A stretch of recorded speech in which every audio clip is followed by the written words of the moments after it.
좀 해보자 이런 뜻이었습니다. 그래서 12년 동안 여러 교수님들과 학생들과 또 우리 학교를 사랑하시는 여러분들이 힘을 합해 주어서 지금까지 아주 잘 자라왔습니다. 그래서 546명의 석사학위 졸업생, 12명의 박사학위 졸업생, 그리고 200여 명의 재학생이 지금 학교에 다니면서 교수들과 또 여러 관계인들과 연락을 가지면서 잘 성장해 오고 있습니다. 이것은 모두 우리만의 그 노력뿐만 아니라 하나님께서 우리 학교를 지켜주시고 또 여러분들 모두의 순수한 정이 있었다고 생각해서 오늘 12주년을 맞는 제 마음이 아주 감격스럽고 참 감사하고 앞으로 더 잘해야 되겠다는 그런 그 기대도 가지고 있습니다. 그리고 두 번째로는 오늘 이 특강을 위해서 고려대학교의 한성열 교수께서 특별히 한국 문화와 상담의 생활화 이런 주제로 특강을 해주신 거에 대해서 정말 감사를 드리고 있습니다. 저는 상담이 이제는 정말 우리 생활에 곳곳에 스며들어서 상담 정신, 즉 경청과 격려와 이해와 수용 또 성장 이런 것들이 생활 속에 스며들 수 있는 그런 상담의 일상생활화를 꿈꾸고 있습니다. 그래서 특별히 4차 산업혁명 시대라고 그래서 IT와 AI와 뭐 이루 말할 수 없는 그런 그 인터넷의 발달로 인해서 인간이 어디로 어떻게 될지도 모르게 정신이 없는 이런 상태, 게다가 코로나 그 팬데믹으로 인해서 우리들 모두가 많이 움츠러들고 이러고 있는 이때에 정말 우리는 인간, 고귀한 영성을 가지고 있는 우리 인간이 어떻게 제대로 살아가면서 서로 소통하고 성장하고 또 그것을 실천할 수 있을까 이것을 생각해야 할 때라고 생각하는데 그런데 중점을 맞춰서 한성열 교수님께서 우리에게 좋은 말씀 해주시라고 믿고 깊이 감사를 드립니다. 2시간의 뭐 짧은 시간이지만 우리가 많이 서로 공감하면서 이 시간을 같이 즐길 바라고 한성열 교수님께 특별히 더 깊은 감사의 말씀을 드립니다. 감사합니다. 예, 말씀 감사합니다. 오늘 강의해 주실 한성열 교수님은 우리 국내 긍정심리학의 최고 권위자로 아주 많은 분들의 존경을 받고 계시죠. 현재 고려대 심리학부 명예교수님으로 계시고 상담목회 아카데미 예상원장 또 만남과 풀림 상담교육원장을 맡고 계십니다. 지금까지 한국자살예방협회 또 한국치유상담협회 등 아주 주요 기관과 또 여러 학회에서 중책을 역임하셨고요. 저술 활동도 활발하게 해오셨습니다. 저서로 심리학자의 마음을 빌려드립니다. 문화심리학 등 다수의 책들이 있고 작년에는 이제는 나로 살아야 한다라는 저 같은 중년을 위한 심리학 책을 간행하셨습니다. 또 교수님은 몇 년 전부터 유튜브를 통해 강연과 대담 활동을 굉장히 활발하게 하셔서 대중들에게 친근하게 다가가고 계시죠. 자, 그럼 우리 한성열 교수님 귀한 강의 청해 듣도록 하겠습니다. 한성열 교수님. 예. 그 귀한 자리에 저를 불러주셔서 저는 굉장히 기쁘고 영광인데 우리 이해성 총장님이 저를 잘 모르시기 때문에 여기 부르신 거 아닌가 하는 이런 그런 느낌도 들어요. 정말 저는 한국에서 이제 상담에 대한 공부를 하는 사람이기 때문에 우리나라 한국 상담의 역사에 우리 한국상담대학원대학교가 앞으로 어떤 식으로 기록이 될 건가 하는 거에 대해서 저는 굉장히 관심이 많을 뿐만 아니라 앞으로 분명히 큰 한국 상담의 분수령을 이룬 굉장히 좋은 곳이다 하는 이런 그 기록이 아마 따라올 거다 하는 이제 이런 생각이 듭니다. 제가 오늘 우리 이해성 총장님은 상담에 대해서 어떤 생각을 하고 계시는가 하고 우리 몇 군데서 이렇게 본인이 생각하시는 상담의 정의라고 그럴까요?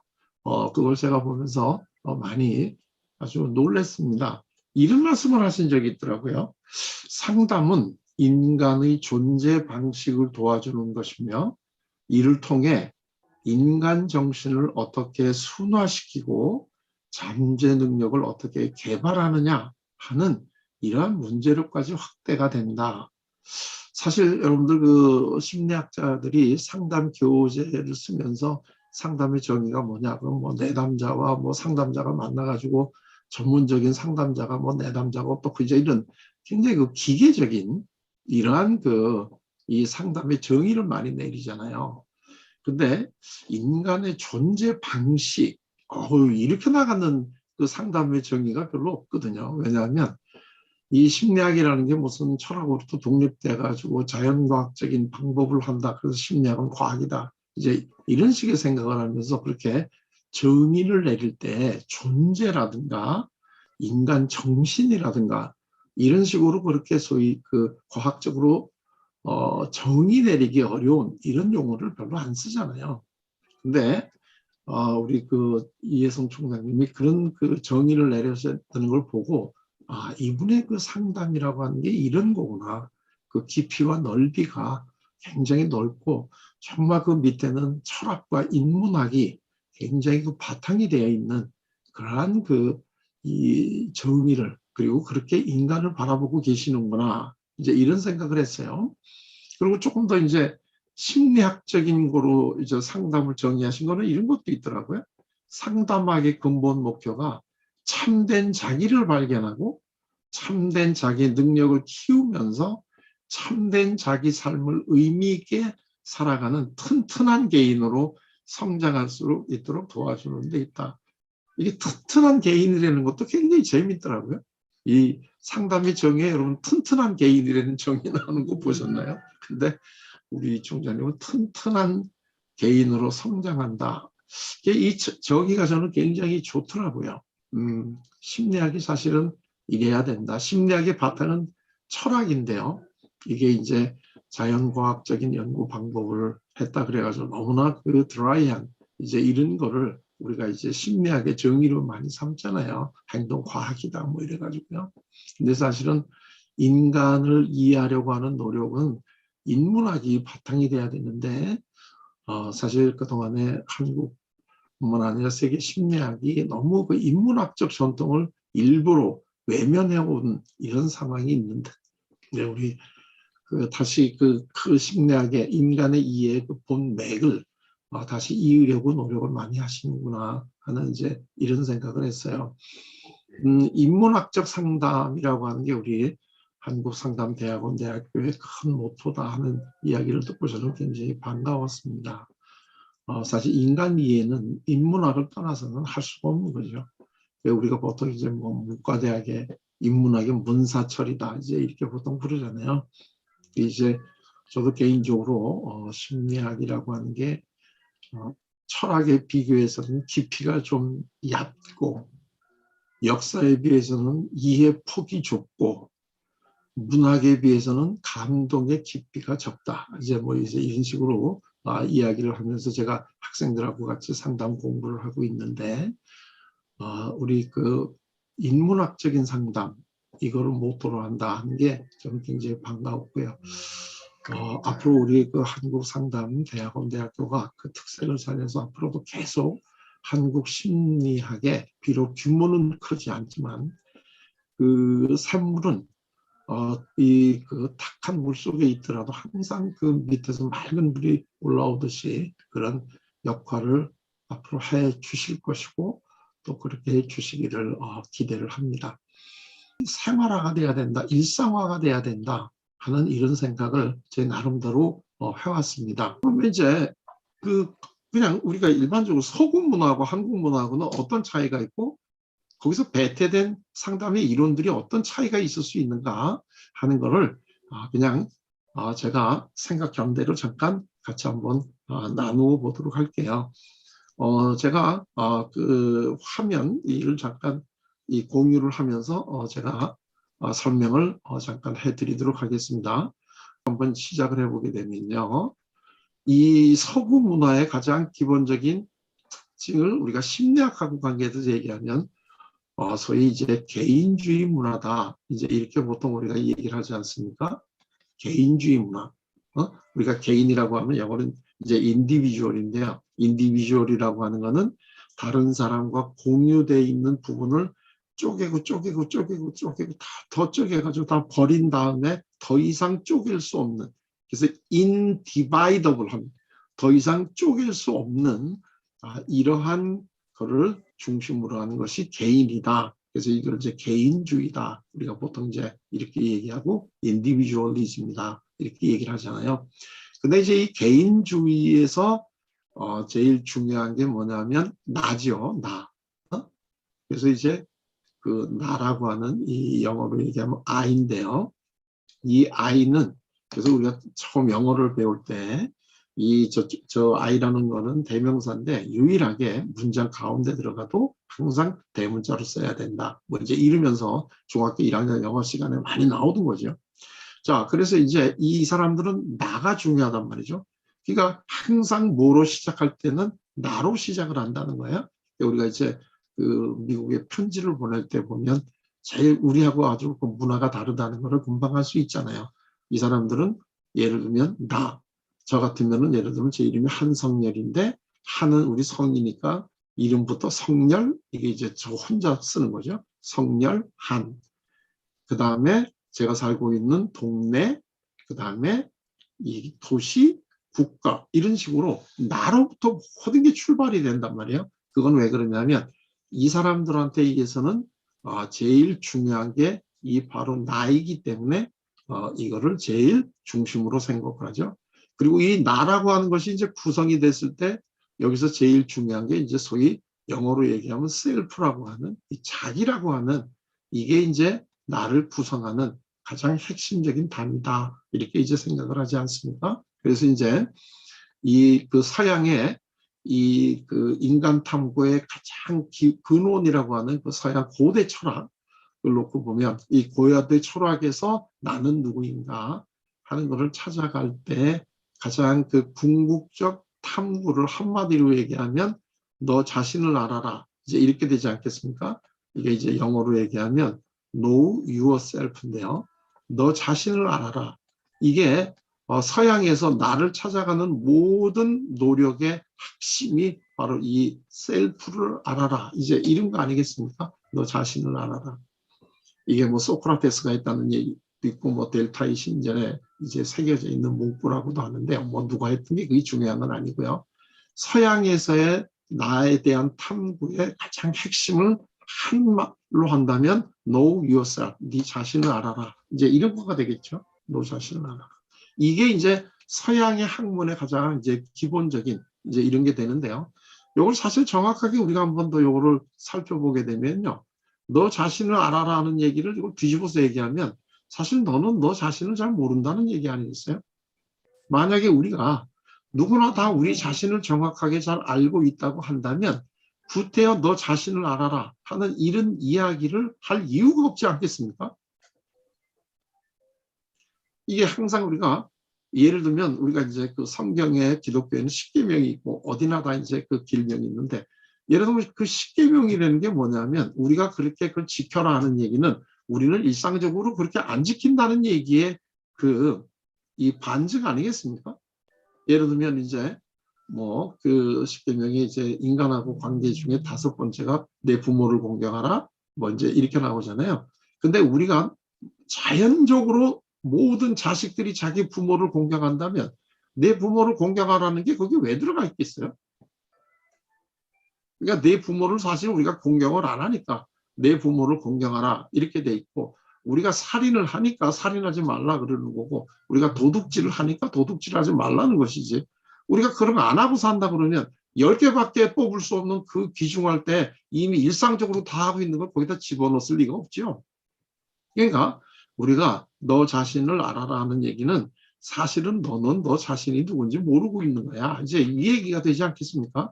이게 아까 우리 그 이혜성 총장님이 그 상담의 근본 목표가 참된 자기를 발견한다는 게 이게 참된 자기를 발견한다는 게 참된 자기가 우리가 생각하는 나는 지금 참된 자기가 아니기 때문에 그걸 발견해야 되는 거 아니겠습니까? 우리 모두가 누구나 자연적으로 자동적으로 참된 자기를 알고 있다면 그거 새삼스럽게 발견할 게 뭐가 있고 그게 이 중요한 한국 상담 대학원 대학교의 교육 이념이 될 이유가 뭐가 있겠습니까? 다 알고 우리가 있는데. 그런데요. 참된 자기라고 하는 얘기는 우리가 알고 있는 사실 자기는 그게 참된 자기가 아니기 때문에 우리가 힘들어한다. 그러한 것이 밑바탕에 깔려 있는 거 아니겠습니까? 그러니까 너 자신을 알아라 할 때 우리가 알고 있는 지금 네가 알고 있는 너는 사실은 참된 너가 아니야. 그렇기 때문에 네가 참된 너가 아닌 그거를 너라고 생각을 하고 거기에 바탕을 둬서 네가 살아가려고 하니까 아무리 네가 열심히 노력을 하더라도 네 마음 깊은 데서 정말 인간 존재의 가장 깊은 데서부터 나오는 즐거움을 네가 지금 경험을 못하고 있는 거 아니겠니? 그러니까 그 참된 자아를 찾아줘서 인간의 가장 깊은 데서부터 샘솟는 즐거움을 맛보게 해주는 거. 이것이 이제 우리 이 총장님이 이 한국상담대학원대학교를 통해서 이루고자 하는 그 상담의 어떤 고귀한 목적이 아닐까 저는 이렇게 생각을 해요. 그래서 이제 이 서양 사람들한테 있어서는 이 셀프라고 하는 것이 상당히 중요한 거다 하는 이제 이런 얘기가 되는데요. 이 서양 사람들은 이 셀프를 어떻게 생각하고 있을까요? 이게 그러니까 이제 서양의 이제 문화라고 하는 이런 걸 우리가 얘기하려면 이 셀프라고 하는 것이 어떤 특징을 갖고 있는가 하는 거를 우리가 좀 잘 알 필요가 있는데요. 이 서양의 이제 이 철학에 대해서 능통한 많은 분들은 이제 이런 식으로 얘기를 하시더라고요. 서양의 이제 이 셀프라고 하는 이 개념은 몇 가지 이제 어떤 속성을 가지고 있는데 이 속성을 잘 이해하는 것이 굉장히 서양의 문화, 서양의 철학을 이해하는 데 핵심이다. 근데 이 첫째, 이 셀프가 가지고 있는 특징이요. 첫째가 뭐냐면 독특하다는 게 특징이랍니다. 독특하다. 독특하다. 그래서 유니크하다 하는 게 이게 이 서양 사람들이 생각하는 이 자기 개념의 이제 제일 기본적 속성이라는 거예요. 독특해야 돼요. 유니크해야 돼요. 그렇기 때문에 다른 사람하고 공유되는 내용이 아니라 다른 사람하고 분리되는 나만의 독특한 이제 이러한 것이 이제 셀프의 첫 번째 속성으로 보는 거고요. 이제 그러기 때문에 두 번째로 중요한 게 뭐냐면 다른 사람과의 경계가 분명해야 된다. 이게 이제 또 이 사람들의 이 셀프의 속성의 두 번째 중요한 그거랍니다. 바운디드가 돼 있어야 된다는 거죠. 이제 이 사람들의 그 정신병 중에 이 경계선 장애라는 게 있잖아요. 경계가 분명하기 때문에 오는 장애, 이 경계선 장애가 있고요. 그 다음에 이제 세 번째가 뭐냐면 이 독특하고 경계가 분명하기 때문에 그 다음에 세 번째는 이제 독립적이다.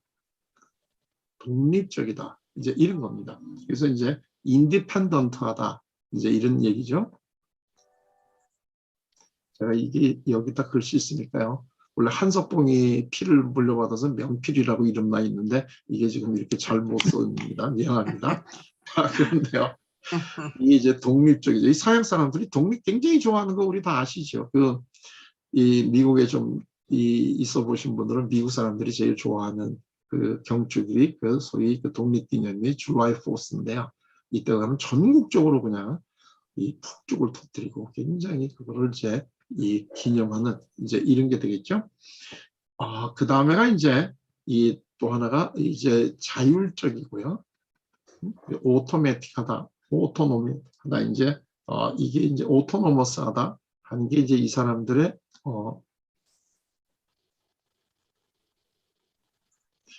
차라리 제가 이거 영어를 안 쓸 걸로 더 괜히 쓰느라고 좀 고생 한번 시켜드리는 것 같습니다. 그 다음에 이제 마지막으로 하나가 뭐냐면 스스로 기능하는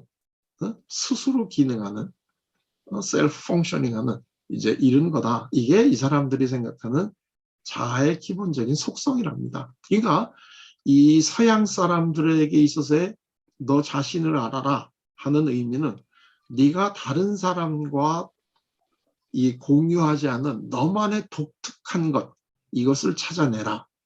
그리고 그러기 위해서는 다른 사람과는 분명하게 경계를 지고 살아라. 이제 이 사람들이 얘기하고 분리를 굉장히 좋아하잖아요. 부모하고 독립해라, 분리해라 이런 얘기요. 그 다음에 독립적으로 살아라. 그리고 독특하고 경계가 분명하고 독립적인 것만 중요한 게 아니라 스스로 결정하고 살아라. 자율적으로 살아라. 그래서 너 혼자서도 기능할 수 있게 이렇게 돼야 된다. 이런 게 이제 서양 사람들이 자기라고 하는 개념에 깔려있는 속성이랍니다. 그러니까 자기를 알아라, 자기를 실현하라 이런 얘기를 많이 하는데 자기를 실현한다는 것은 이러한 것들을 알아가지고 그 너를 실현하면서 살아가라 하는 게 이제 자기 실현이 되겠죠.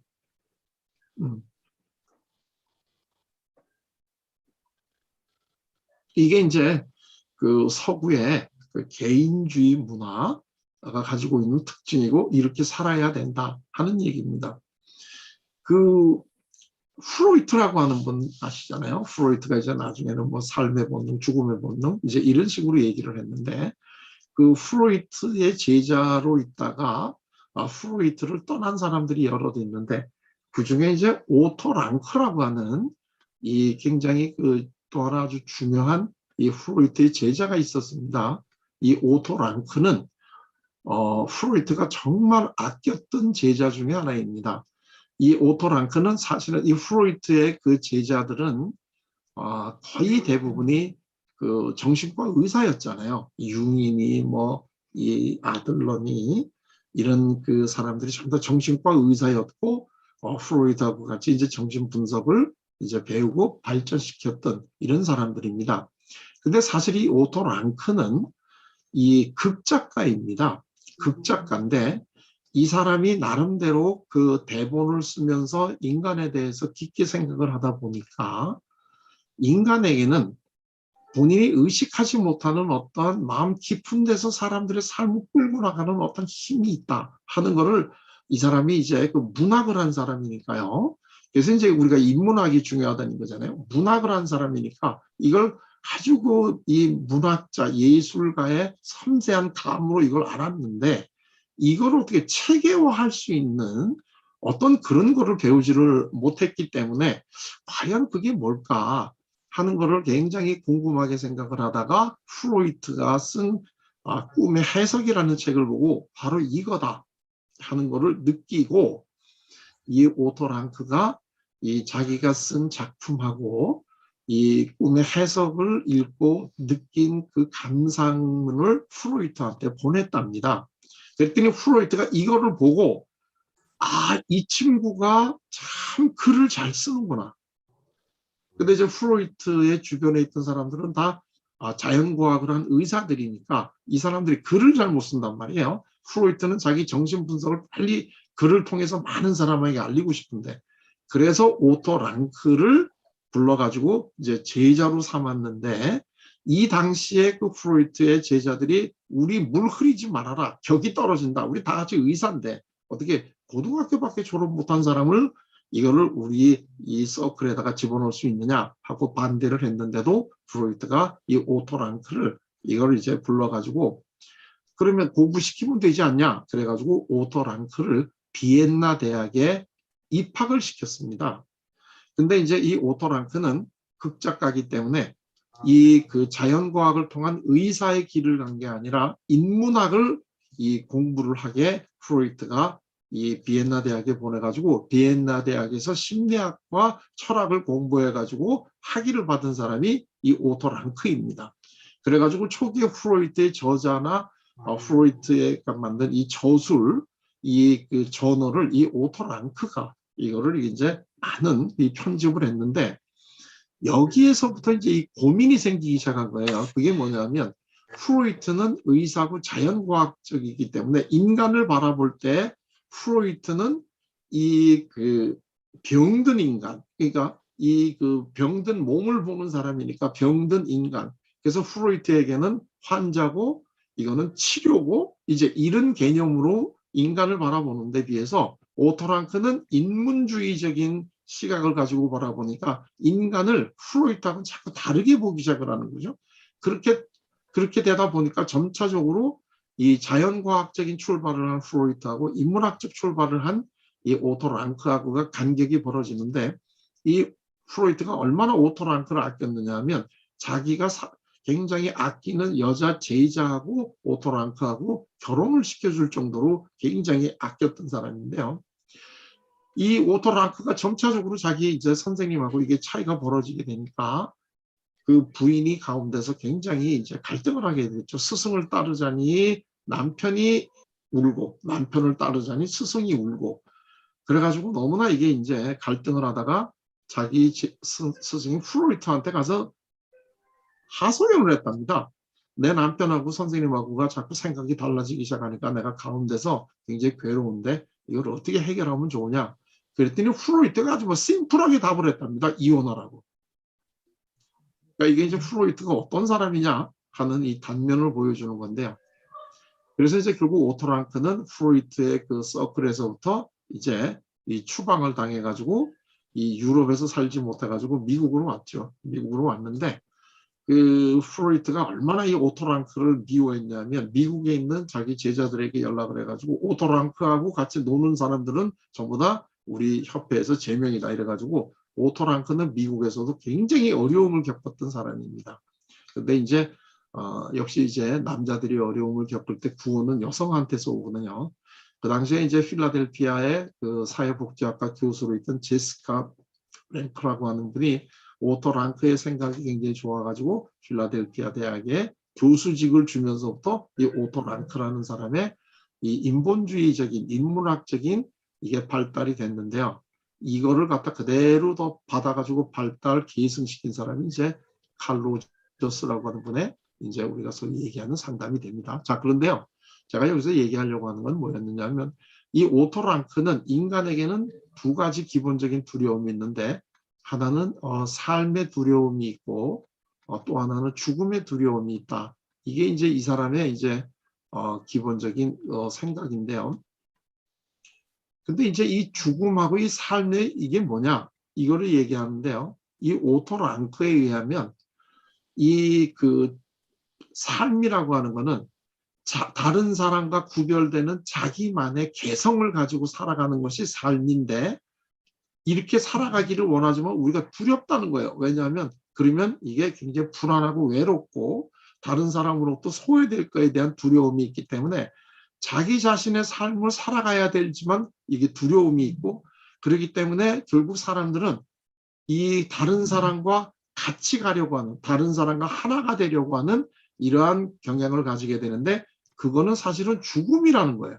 그래서 사람들은 혼자 되려고 하는 두려움과 다른 사람과 함께 되려는 이 두 가지의 갈등 사이에서 고민하는 게 인간의 기본 마음이다. 그래서 이게 삶의 두려움, 죽음의 두려움이라는 얘기를 했는데요. 여기서 중요한 게 뭐냐면 나라고 하는 것을 드러내느냐 못 드러내느냐 하는 거를 결국 삶과 죽음으로 바라본다는 게 이게 서양 사람들의 문화의 핵심이다. 제가 지금 그 얘기를 하려고 하는 거였습니다. 자, 예를 들게 되면 이 삶의 두려움과 죽음의 두려움이 우리에게 제일 잘 드러나는 게 뭐냐면 유행을 따라가는 건데요. 이제 이 유행에 이제 따라가면 우리 특히 이제 의상이나 이런데 우리 여성들이 유행을 민감하게 이제 느끼고 또 이제 그 멋을 내지 않습니까? 그러면 우리가 유행을 따라간다는 거는 나랑 유사한 옷을 입고 있는 사람을 만날 확률이 많아진다는 얘기가 되잖아요. 그러면 여러분들이 지금 이제 유행하는 옷을 입고 거리에 나갔다가 앞에 저쪽에서 멀리 걸어오는 또 다른 여성이 나하고 똑같은 유행하는 옷을 입고 있단 말이에요. 그럴 때 여러분들의 느낌은 어떤 느낌이 들어요? 아, 저 사람이 나하고 똑같은 유행을 따르는 사람이니까 동지구나. 그러니까 가까이 다가가지고 친구야, 우리는 동지다, 우리는 하나다 이런 느낌이 드세요? 아니면 뭐가 쑥스러워가지고 서로 눈길을 피하든가 그냥 골목으로 들어가고 싶은 생각이 드세요? 후자죠. 그거 왜 그래요? 유행을 따른다는 거는 나랑 같은 옷을 입은 사람을 만날 확률이 많아진다는 뜻인데 그걸 만나면 또 정작 쑥스럽거나 뭐가 이상해서 피하고 싶은 게 뭐죠? 그게 바로 삶과 삶의 두려움과 죽음의 두려움의 갈등이라는 거예요. 이게 이제 인간이 가지고 있는 기본적인 거고, 이 둘 사이에서 조화를 이루고 살아가는 것이 이제 건강한 삶이다. 이렇게 얘기를 했는데요. 그만큼 이 서양 사람들의 생각에서는 이 나를 이렇게 드러내고 사는 것이 얼마나 중요하냐. 그리고 이게 이제 자기 실현이다 하는 것을 이제 이 사람들은 이렇게 얘기를 했다는 거예요. 그래서 이제 이렇게 살아가는 게 굉장히 중요하다 하는 거죠. 자, 그런 의미에서 본다면 이번에는요, 이제 그 한국으로 한번 이제 와보도록 하겠습니다. 자, 그러면 이제 우리 한국으로 돌아오게 되면 한국 문화에서의 이제 이 한국 문화를 우리는 보통 이제 이 개인주의 문화에 이제 이 상대해 가지고 이거를 이제 집단주의 문화다. 보통 이제 이렇게 쉽게 얘기를 하는데요. 사실 이건 별로 그렇게 썩 바람직한 이야기는 아닙니다. 그건 이제 서양 사람들이 자기네가 개인주의니까 이 동양은 자기네하고 반대니까 이게 이제 집단이다. 이제 이렇게 얘기를 한단 말이죠. 이거는 사실은 굉장히 잘못된 발상입니다. 이거 사실 제가 이게 우리 이제 그 여성 그 심리학자들이 여기 많이 계시니까 잠깐 이제 얘기를 하겠는데요. 그 우리나라의 그 여성 심리학계가 있잖아요. 그게 이제 이화여대를 중심으로 여성 심리학회가 만들어졌는데, 제가 아마 치츠코 때는 거기 여성 심리학회가 이루어지거나 또는 여성 상담이라도 뭐 이제 이런 거야 아마 우리 그 이혜성 총장님도 상당히 많은 힘을 실어 주시지 않았을까. 이화여대에서 오랫동안 후학들을 가르치셨으니까요. 저는 굉장히 중요하다고 생각을 해요. 근데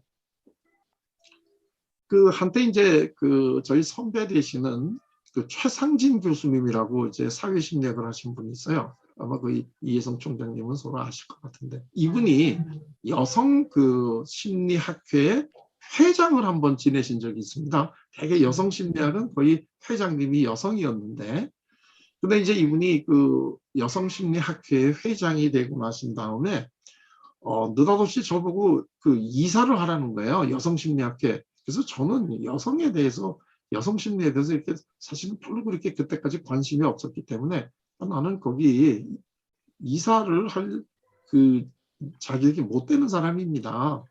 그랬더니 그냥 걱정하지 말고 남자가 하나 이사에 있어야 되니까 네가 이사해라 그러고 회비만 내면 돼. 뭐 이제 이래가지고 이제 제가 할 수 없이 이제 여성심리학회 이사가 잠깐 됐던 적이 있었습니다.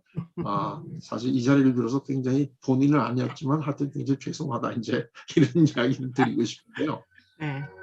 근데 이제 그 여성심리학회지가 발간이 돼야 되는데 그게 이제 처음에는 그렇게 이제 그 논문들이 잘 안 들어왔죠. 왜냐하면 다른 데 논문들을 먼저 이렇게 쓰니까요.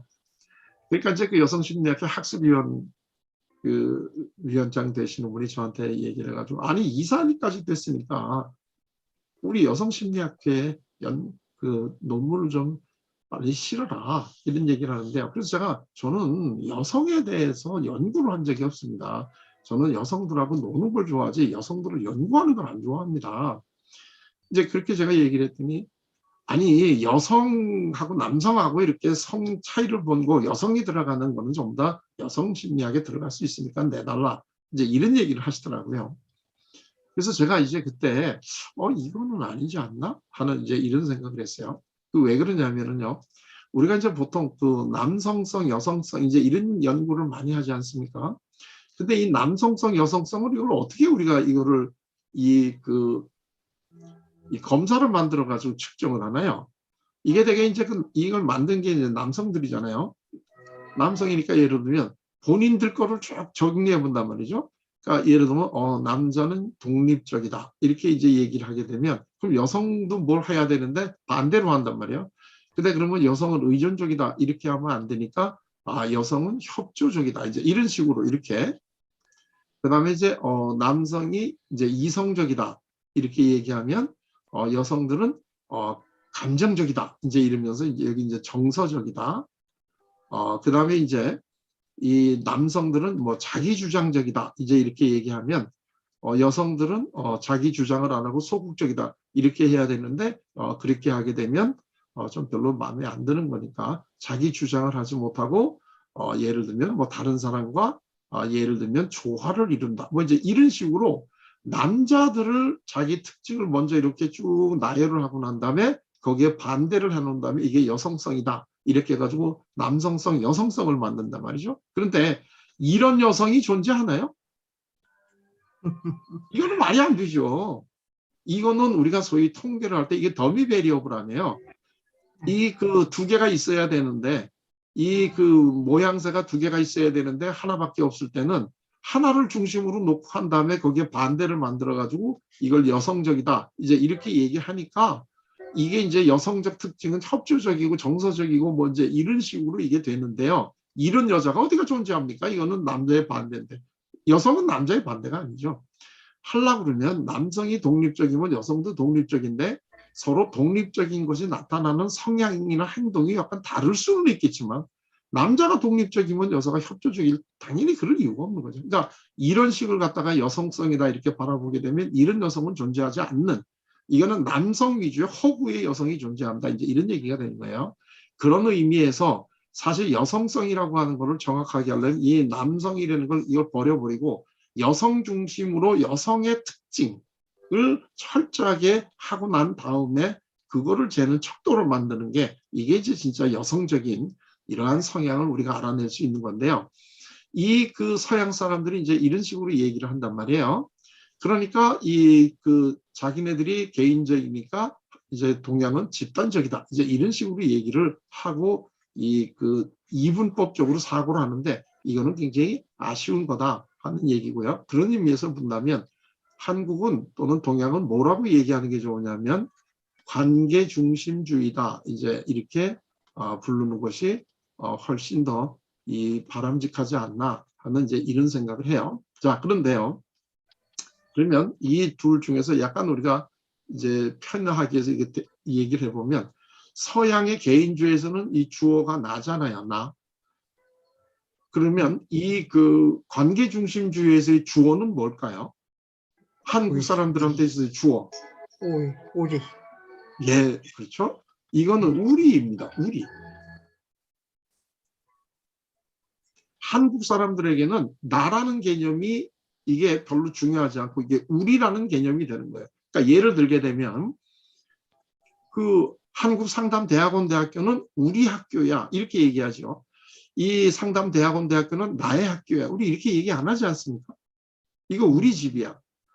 그 다음에 예를 들면 우리 이혜성 총장님은 우리 선생님이야 이렇게 얘기하지 그분은 나의 선생님이야 이렇게 얘기 안 하지 않습니까?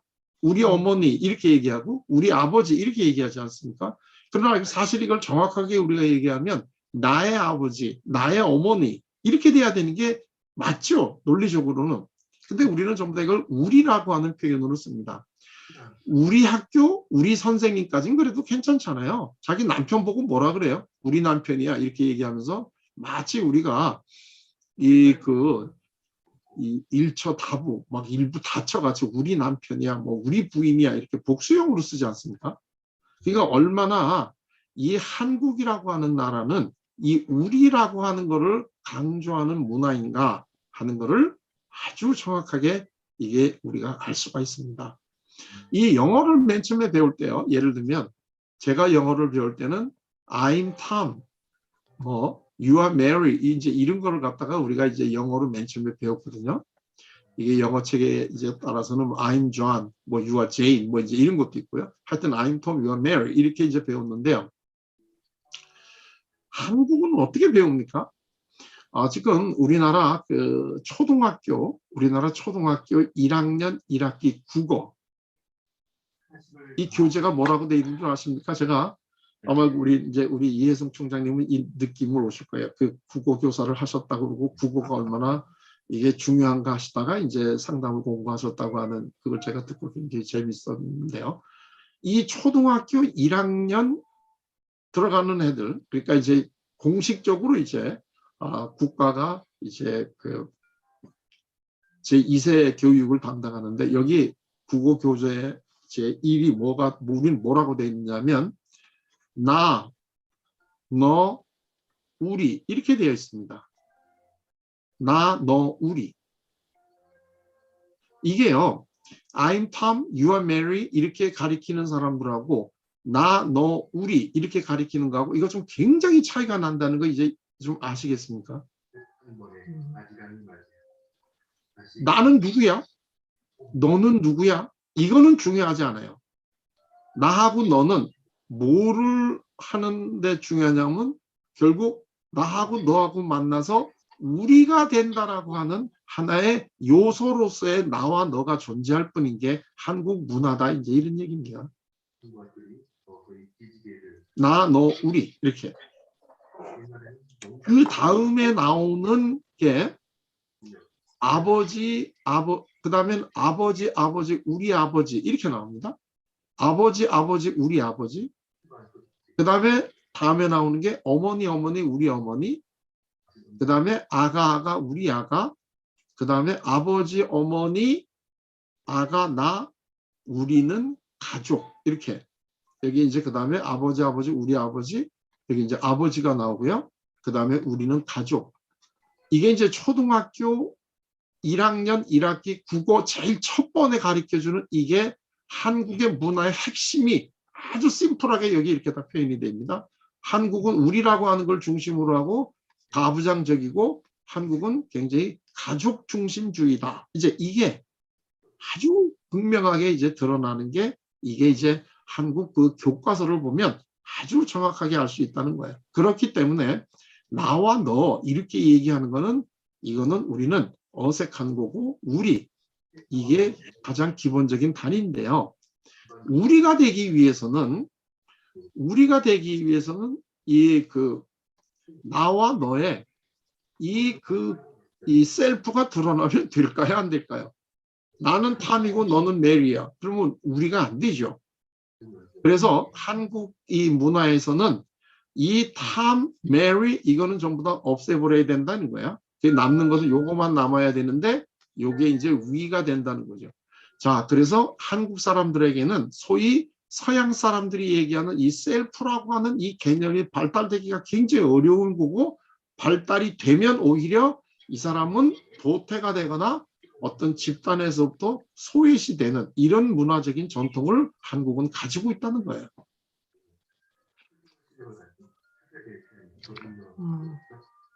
이번 앨범에는 그가 조선이 공부에서 연주했던 난이도 높은 세 작품 수여인데요. 자, 그러면 그 서양 사람들의 이제 나를 이제 보는 핵심이 이제 그 우리인데요. 그럼 우리라고 하는 이러한 이 주체를 가지고 살아가는 한국 사람들한테 있어서요. 이 셀프의 버금가는 이 셀프의 유사한 기능을 담당하는 이건 뭘까요? 한국을 이해하기 위해서 우리가 서구를 이해하기 개인주의에서는 나를 이해해야 되는데요. 나의 속성을. 한국과 같은 관계 중심주의, 우리를 중심하는 이 문화에서는 이 셀프에 해당되는 게 뭐가 있을까요? 이거를 우리가 알아내면 한국 사람들에게 있어서의 바람직한 삶이 뭘까? 우리가 전통적으로 생각하는 바람직한 삶이 뭘까 하는 것을 우리가 조금 더 이해를 하기가 쉽겠죠. 근데 이게 이제 우리가 너무나 일상적으로 많이 사용을 하는 거기 때문에 마치 이걸 또 아티큘레이션을 하려고 그러면 좀 쉽지가 않아요. 근데 이게 뭐냐면 마음입니다. 마음.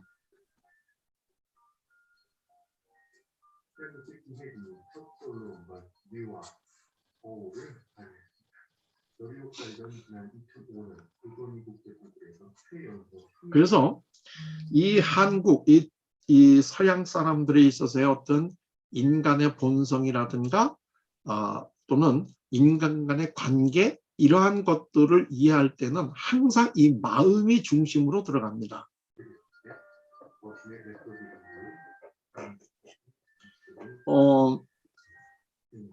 우리나라에 이제 불교계의 큰 어른 중에 하나가 성철 스님이 있잖아요. 그 성철 스님이 해인사 100년 하면서 이제 사셨는데 그 해인사가 8만 대장경이 있는 데잖아요. 그러니까 어느 분이 이 성철 스님을 만나가지고 8만 대장경, 8만 자의 그 위대한 이 불경을 한마디로 얘기하면 뭡니까? 하고 얘기했더니 이 성철 스님이 망설이지 않고 마음 심자 위에 놓인다. 이렇게 얘기했답니다. 팔만대장경을 한 글자로 요약을 하면 마음심이다. 그만큼 우리는 이 마음을 굉장히 소중하게 여깁니다. 그러니까 이 마음이 이제 한자로는 심자인데요. 그 서양 사람들이 이 심리학적 용어는 셀프하고 하이픈에서 만든 단어가 굉장히 많이 있죠. 제가 그냥 오랫동안 가지고 이제 사용하는 이 소위 이 영한사전이요. 이게 이제 여기서 제가 셀프라는 하이픈을 찾아보니까 168개인가가 나오더라고요. 이 셀프와 하이픈, 심리학에는 뭐 셀프 위스덤, 셀프 컨셉츄얼리제이션, 셀프 프라이드 뭐 등등등 여러 가지 많이 나오잖아요. 그게 그만큼 셀프가 중요하니까 여기 하이픈을 붙여가지고 단어를 계속 만들어 나가는 거죠. 마찬가지로 심리학도 이 마음이 중요하기 때문에 이 마음 심자, 이게 뭐 심리학 하는 것 자체부터가 이게 마음의 이 이치를 따지는 학문이 심리학 아니겠습니까? 그 다음에 뭐 심정, 뭐 이제 이런 거, 이거 다 마음 심자가 들어가는 거고요. 요 정자가 들어가는 거 앞에 있는 요게 마음심 변 아닙니까? 그러니까 이런 식으로 얘기하면 이 한자를 조합하는 게 이게 이제 하이픈을 넣어가지고 하는 건데요. 이 심자 들어가는 거 이게 제일 많다는 거죠. 아마 심리학에서 얘기하는 많은 단어들을 한자나 우리나라 말로 번역을 하면 마음 심자가 들어가는 게 아마 굉장히 많을 겁니다. 그건 이 마음심이 동양 사람들이 자기를 이해하는데 굉장히 핵심적인 개념이기 때문에 그렇다. 이제 이렇게 볼 수가 있다는 거죠. 그러면 이 마음심의 이 마음의 특징이 뭐냐 이거예요. 이 마음이 그다음에 이게 이제 우리가 여기에 있는데요.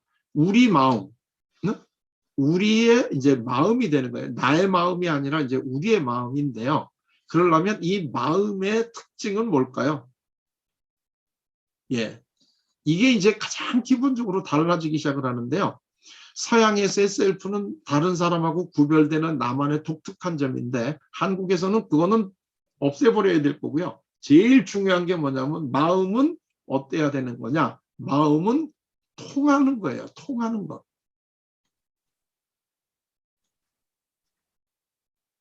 그래서 너하고 나하고 예를 들면 나하고 너하고 만나서 우리가 되는데 이 나의 마음과 너의 마음이 어때야 돼요?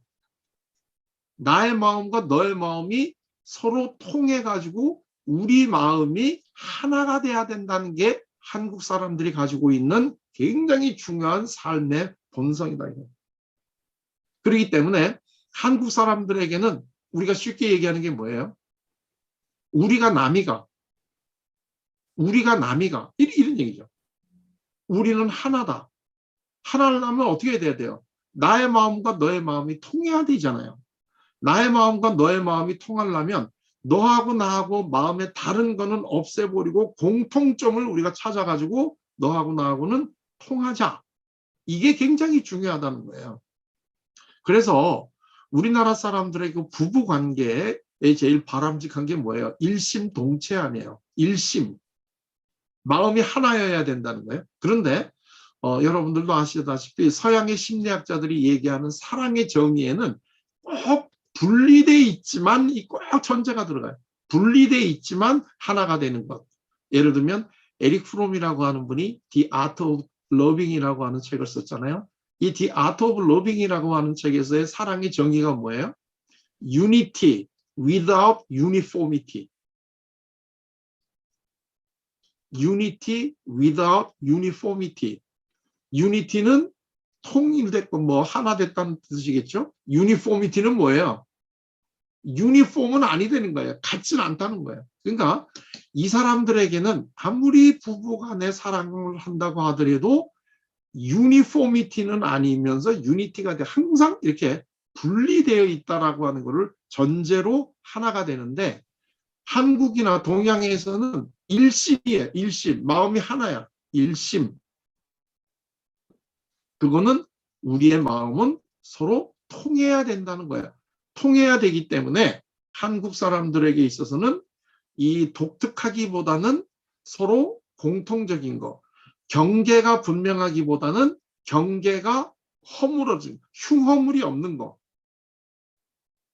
그래서 우리는 이 그 경계가, 음식을 먹을 때도 따로따로 먹는 거 안 하잖아요. 서양 음식은 하나하나가 다 경계가 분명하게 나오잖아요. 수프 나온 다음에 뭐 전체 나오고, 수프 먹은 다음에 메인 디쉬 나오고, 그거 먹은 다음에 뭐 이제 이 디저트 나오고, 이렇게 순서대로 나오잖아요. 근데 우리는 어떻게 음식을 먹어요?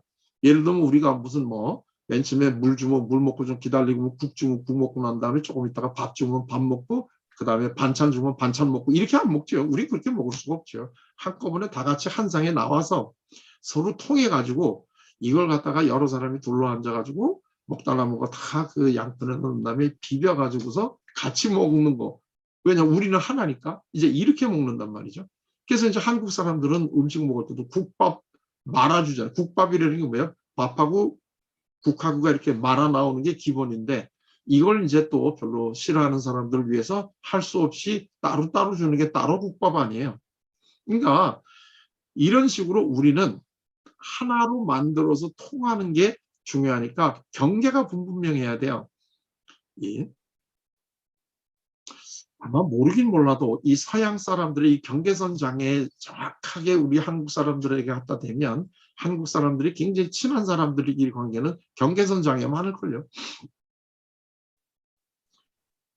그 다음에 이 독립적이면 안 되죠. 너하고 나하고 독립적이면 안 되니까 상호 의존적이고, 자율적이기보다는 다른 사람과 협조하고, 이제 이런 거가 굉장히 그 중요하다. 이제 이런 얘기입니다. 어떻게 보면 상당히 좀 이 차이가 많이 납니다. 이 셀프하고 이 마음하고는. 그런데 이렇게 마음이 잘 통하는 거를 바람직하게 바라보는 이 문화를, 아까 얘기했던 것처럼 이게 서구 문화, 우리하고는 개인주의적인 문화에서 바람직하다고 생각하는 이런 것들을 기준으로 이쪽을 바라보게 되면 굉장히 미분화된 상태 같고요. 경계가 불분명한 상태 같고, 독립이 아주 덜 된 사람 같은 이러한 느낌이 좀 들 수가 있다 하는 이제 이런 이야기가 되는 거죠. 이제 한국에서 이렇게 우리가 공부를 하다 보게 되면 좀 안타까운 것들은 뭐냐면, 우리가 이제 되게 배우는 공부가 서구적인 거잖아요. 서구적인 거기 때문에 한국에서 공부를 많이 하면 할수록 비한국적이 돼 간다는 겁니다. 왜냐하면 서구적인 걸 많이 배우다 보니까, 공부를 많이 하다 보면 다 서구적인 이렇게 되다 보니까 비한국적이 돼 가고, 비한국적인 것만도 참 안타까운데 약간 한국적인 거는 약간 비하하는, 약간 덜 발달돼 있는 이제 이런 걸로 한국 문화를 혹시 바라보는 분들이 있거든요. 이제 이게 굉장히 좀 이제 그 안타까운 이제 이런 거다 하는 이런 거를 이야기할 수가 있어요. 자, 그러면 이제 여기까지가 이제 한국 그 문화하고 서구 문화가 많이 기본적으로 좀 서로 다르다. 지금 이제 이런 얘기가 나오는데요. 이제 우리가 마음의 건강이라고 하는 측면으로 한번 들어가 보게 되면요. 이렇게 살아가는 사람들, 이 독특하고 경계가 독립적이고 자기를 드러내고 살아가는 이런 사람들한테 있어서의 제일 그 좋은 이 긍정적인 이 정서는 뭘까요? 이 사람들이 이렇게 살아가면서 나를 드러내고 나 혼자만 독립적이고 자율적인 이런 거를 살아가는 사람들한테 있어서의 굉장히 바람직한 긍정적 정서, 이거는 소위 긍지입니다. 긍지, 프라이드. 그래서 이 서양 사람들은 이 프라이드를 굉장히 좋은 정서로 받아들이죠. 그래서 이제 이 같은 가족들끼리도요. 부모가 자기 그 자녀들한테 칭찬할 때도 뭐라고 칭찬하나요? 나는 네가 참 자랑스럽다. I'm proud of you. 뭐 이제 이런 식으로 얘기를 하잖아요. 또 뭐 남편이 부인에게도 I'm proud of you. 뭐 이제 이런 식의 이 이야기가 굉장히 그 자랑스럽고 이제 좋다. 이제 이런 뜻입니다. 여기 지금 조금 나이가 드신 분들 같을 경우에 자기 그 부모님으로부터 나는 네가 자랑스럽다 이런 얘기 들어보신 적이 있으신가요? 요새 젊은 부모들은 뭐 어린 자녀들한테 엄마는 네가 참 자랑스러워 이렇게 얘기를 하는 분들도 가끔 드라마를 보면 나오더라고요. 근데 사실 이거는 좀 빠다가 바른 얘기고 원래 한국의 문화에서는 자기 부모들이 자기 자녀한테 나는 네가 자랑스럽다 이렇게는 얘기 안 하죠. 그거는 그렇게 얘기할 수 없는 게요. 부모하고 자녀하고가 우리 동일체인데 이게 나는 너가 이렇게 나하고 너하고가 분리되어 있어야지 내가 너를 자랑스러워하잖아요. 근데 한국의 가족은 나하고 너하고가 부모 자녀는 동일체거든요. 근데 내가 나를 어떻게 자랑스러워할 수가 있어요. 그러니까 그런 얘기는 할 수가 없는 거죠. 자, 그런데요. 이거는 이제 좋은 점이에요. 좋은 점. 그런데 어디나 다 이 빛이 있으면 그림자가 있잖아요. 그러면 이 서구 문화에서 이 서양 사람들이 가지고 있는 가장 이 프라이머리 네거티브 필링은 뭘까요?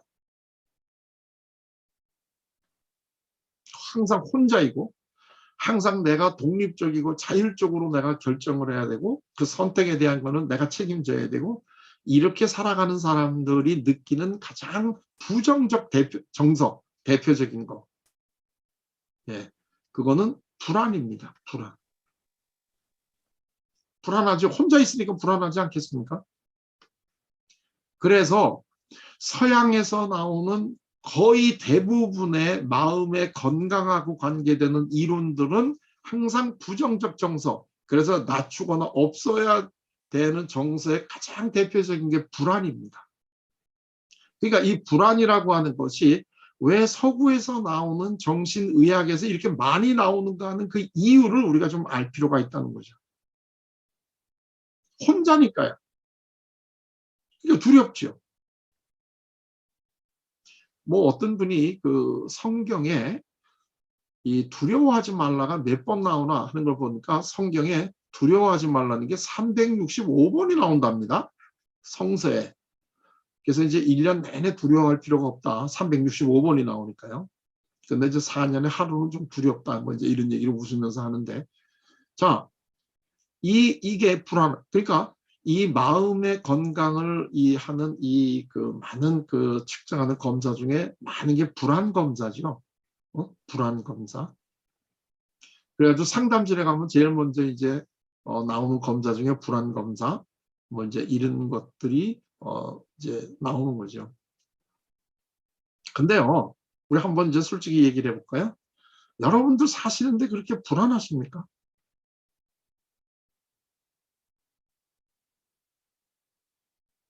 사실요, 한국 사람들은 서양 사람들에 비해서 그렇게 불안하지 않습니다. 이 상담자가 불안하냐고 물어보니까요. 상담실에 가서 그때부터 불안해지기 시작하지 살면서 별로 그렇게 특별하게 불안한 거를 못 느끼고 삽니다. 왜요? 우리가 혼자 있어 보는 적이 있습니까? 물리적으로는 내가 혼자 있더라고 해도 심리적으로는 항상 나와 너, 우리가 같이 붙어 있는데 뭐가 우리가 그렇게 불안하겠습니까?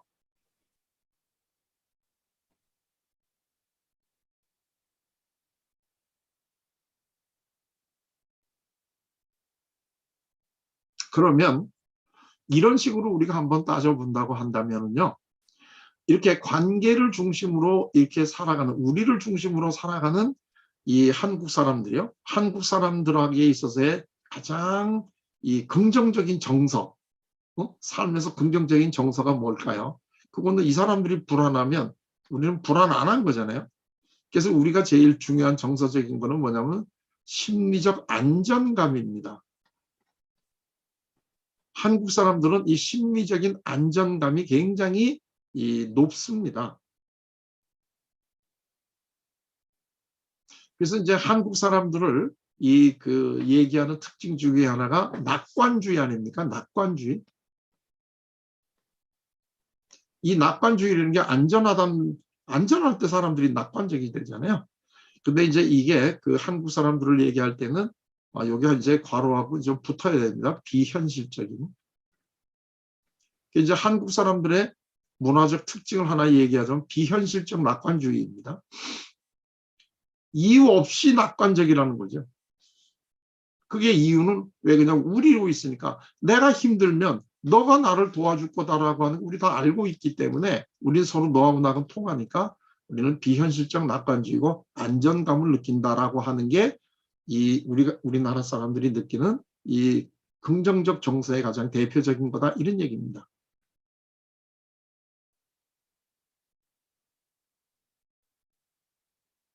자, 그러면요. 이제 우리가 조금 더 관심을 가지는 게 이제 그 되게 그 임상이나 상담이 부정적 감성을 좀 이제 줄여준다 이제 이런 얘기가 되니까요.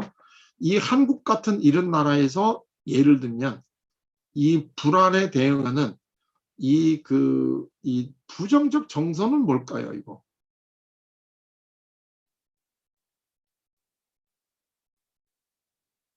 불안은 아닐 거다 하는 거는 이해가 되시죠? 왜 우리는 심리적으로 안전한데 뭐가 불안하겠습니까?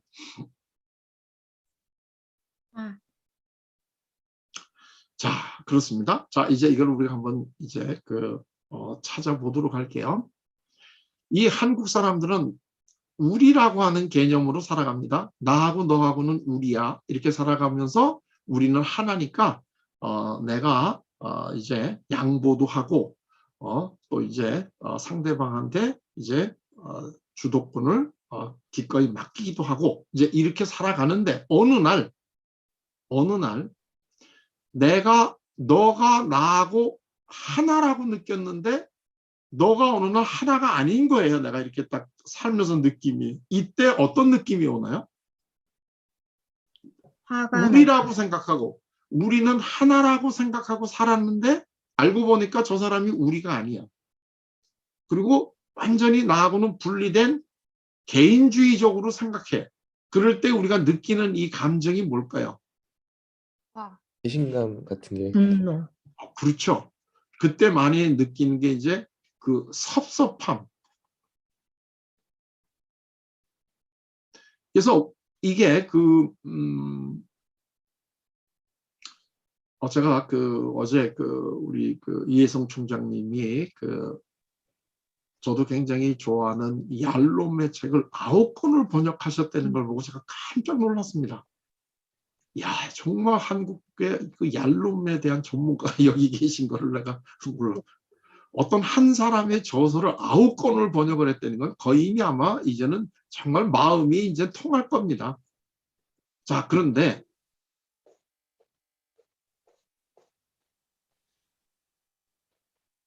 우리 이혜성 총장님 저 한번 여쭤. 한국 사람들의 감정 중에요. 이 삐지는 감정이 있습니다. 삐졌다 이런 거. 네, 삐침. 네. 이 삐침이 영어로 단어가 있나요?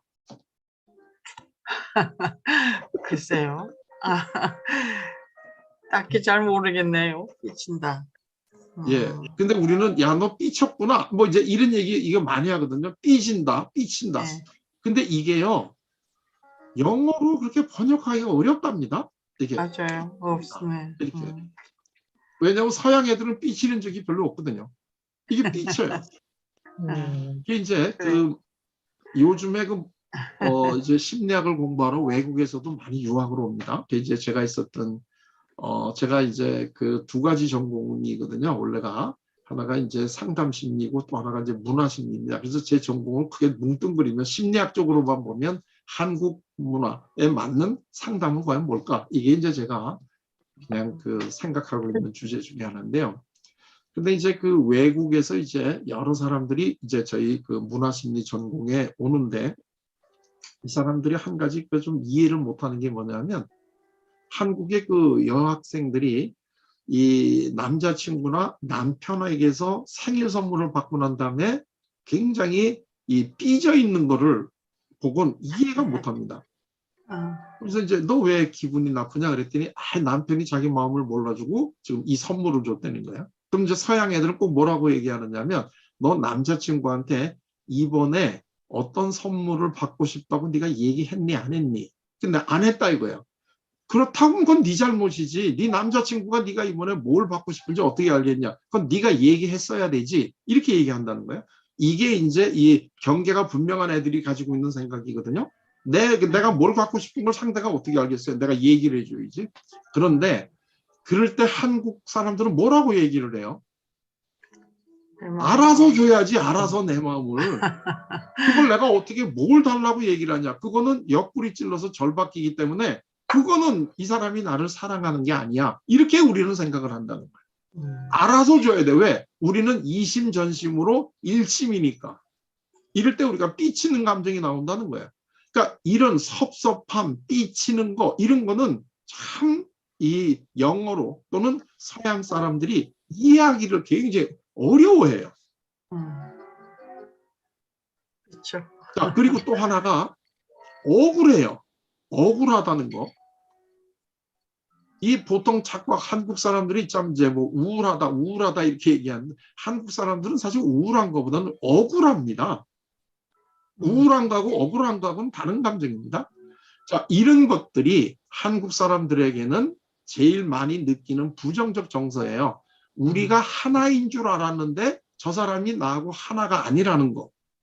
이때 그 섭섭하고 우울한 거예요. 그러니까 예를 들게 되면 이 전에는 이 명절 때 이제 며느리들이 모여가지고 하루 종일 부엌에서 전 부치고 식사 이제 준비하고 또 설거지하고 이러면서 굉장히 힘들잖아요. 그래가지고 저녁 때가 됐어. 이제 저녁 때가 돼가지고 약간 허리가 아파가지고 남편한테 아유 허리가 너무 아프다 이럴 때요. 남편이 그거 매일 하는 것도 아닌데 1년에 몇 번 하는데 뭘 그거 가지고 자꾸 그렇게 아프다고 티를 내. 이렇게 딱 얘기를 하면 어떻게 돼요? 느낌이. 섭섭하죠. 섭섭하죠. 그리고 이 인간하고 더 살아야 되나? 이제 이런 고민이 되기 시작을 하는데 이때는 왜 그러냐면 우리가 하나이라고 생각을 했는데 저 사람이 내 마음을 몰라줘. 이건 우리가 하나가 아닌 거예요. 그런데 그때 만약에 이 그 남편이 허리도 이렇게 좀 주물러 주면서 당신 정말 많이 힘들었지? 나도 좀 도와주고 싶은데 그 어른들 눈치가 봐서 내가 도와주지 못했어. 많이 힘들었지? 이렇게 얘기를 해주면 아 괜찮아 내가 뭐 내일 하는 것도 아닌데 괜찮아. 오히려 이런 얘기가 나온다는 거. 왜? 우리가 하나라는 게 확인이 됐으니까. 그러니까 이렇게 섭섭하거나 삐치거나 우리는 억울하거나 이런 느낌이 많이 드는데 이런 느낌을 통칭 모아서 뭐라고 부르느냐면 우리는 화라고 부른다는 거예요. 화가 나.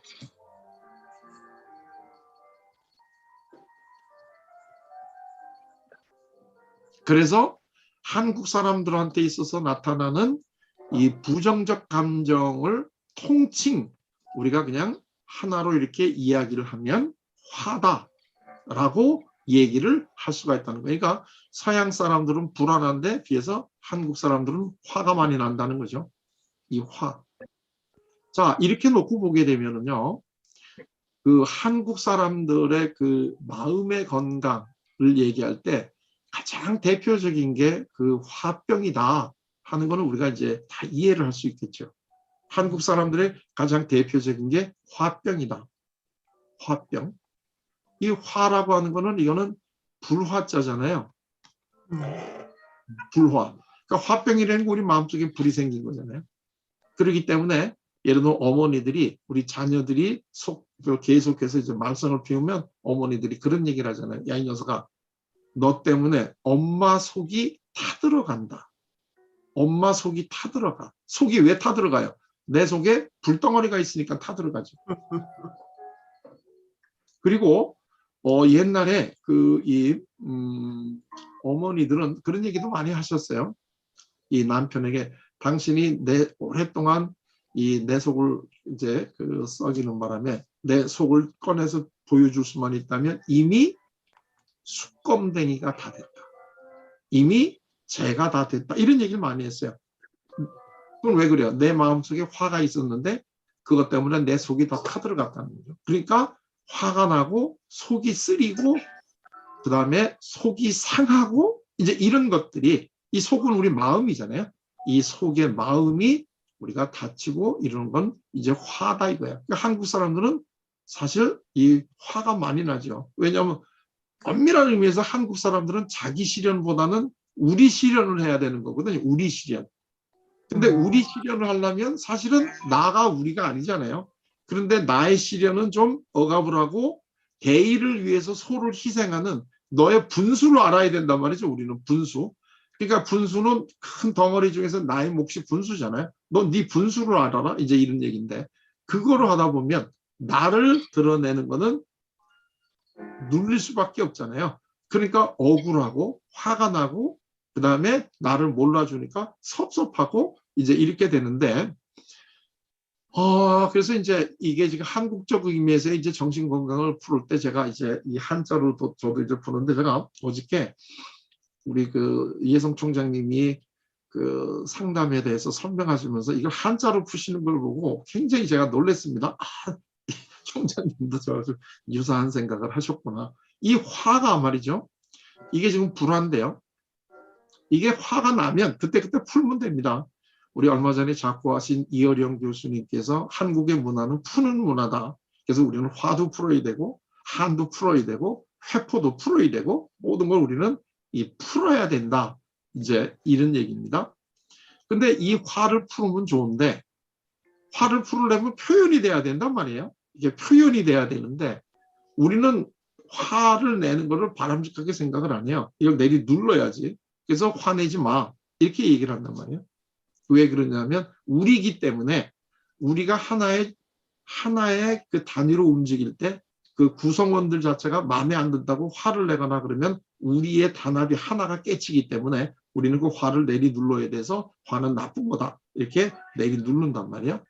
그럼 이 화를 풀어야 되는데 화를 못 푸니까 이 화가 마음속으로 쌓이잖아요. 그럼 이제 여기 화가 이렇게 하나가 더 생기는데요. 이게 이제 우리 그 이혜성 선생님은 이걸 굉장히 재밌게 옆으로 푸셨더라고요. 그래서 이제 이 말씀 원자에다가 이 불화자를 이렇게 푸셨더라고요. 그러면서 이제 말을 따뜻하게 사랑의 마음으로 이제 이걸 하는 거다. 근데 역시 우리 굉장히 그런 자상하시고 마음이 따뜻하신 분의 이 거구나. 이제 이렇게 생각을 했는데 저는 이걸 조금 다르게 풉니다. 저는 이 불이 두 개가 이렇게 있으면 이거는 무슨 자냐면 불탈염자입니다. 불탈염자. 그러니까 이제 폭염이 내려쬐다 할 때 이게 이 두 개 있으면 이게 염자거든요. 이게 이제 폭염이 내려쬐다 그러는데 이렇게 되면 이거는 이제 화병에 걸려 있는 사람입니다. 화병에 걸려 있다는 거는 마음속에 보통 때도 계속해서 속이 타들어가는 병을 걸렸다. 이제 이런 얘기가 되는 거죠. 이 사람들이 이제 겉으로 드러나면 이게 폭력으로 드러납니다. 화병의 아주 대표적인 게 폭력인데요. 이게 이제 신체적인 폭력으로도 나타나고 언어 폭력으로도 나타나는데요. 이게 이제 폭력으로 나타나고요. 그런데 한국의 문화는 가족 중심이고 위계 문화이기 때문에 자기가 화가 났다고 화를 드러내지를 못하는 문화입니다. 그러니까 결국은 이거를 네가 화를 내지 말고 사귀어야 되는 이런 문화가 되잖아요. 그럼 이제 이렇게 되면 이걸 내가 속으로 이걸 사귀어야 되는데 이때 나타나는 증상이 대표적인 게 이제 우울이다 이거예요. 우울.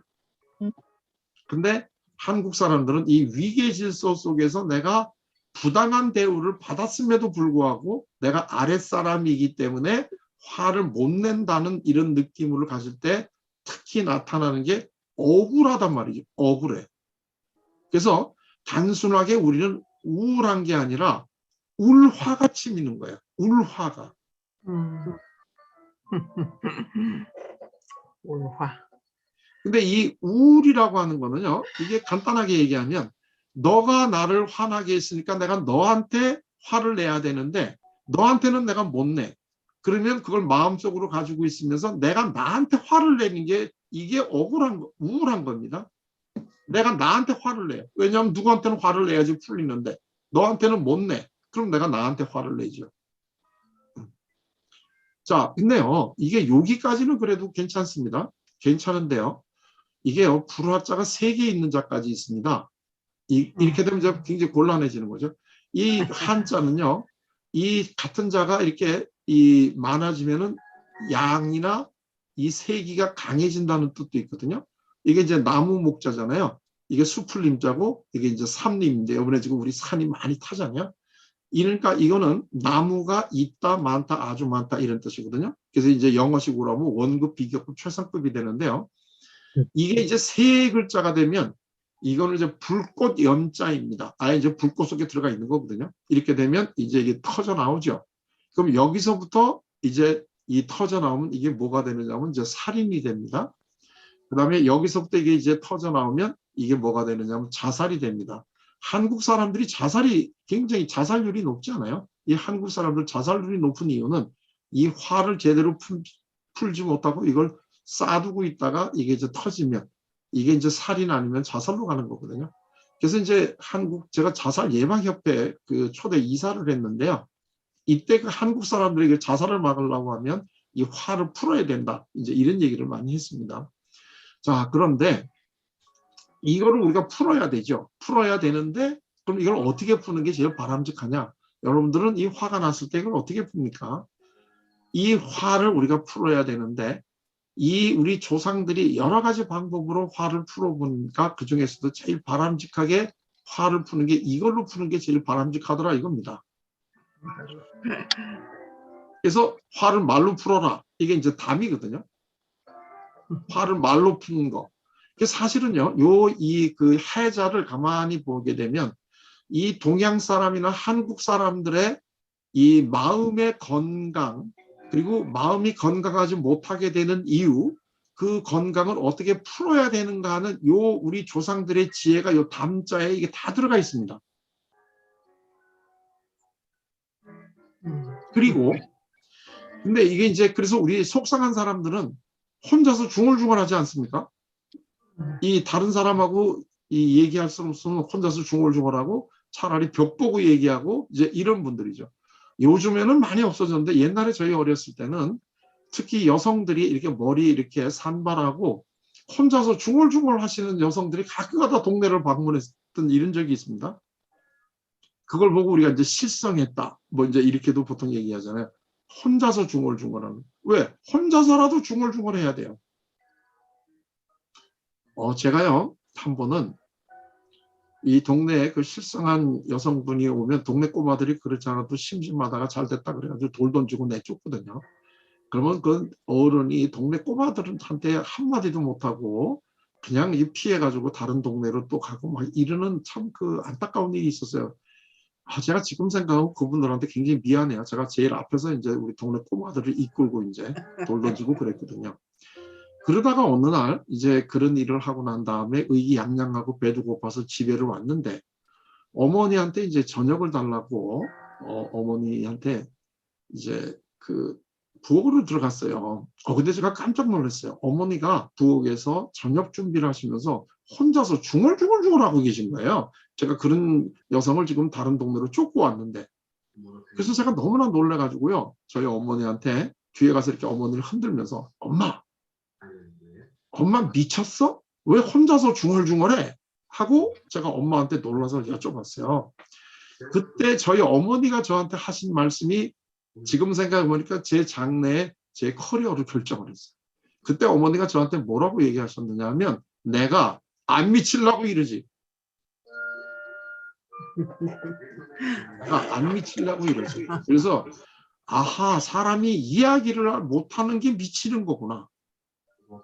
그래서 혼자서 중얼중얼하고 다니는구나. 이제 이런 생각을 했단 말이에요. 그러니까 혼자서 얘기하면 안 되잖아요. 그래서 이제 앞에다가 하나를 더 붙여주는데 그게 이렇게 이런 자가 이제 하나 더 붙지 않습니까? 상담. 이게 이제 이 서로 상자인데 이거 저는 이 상자의 이 깊은 뜻을 몰랐다가 제가 어저께 이걸 아주 정말 무릎을 탁 쳤습니다. 이게 우리 이혜성 총장님이 하고 이게 나무 목자, 눈 목자인데요. 이 그 나무의 성장을 관심을 가지고 지켜본다라고 하는 뜻이 여기 있답니다. 그래서 야, 그렇구나.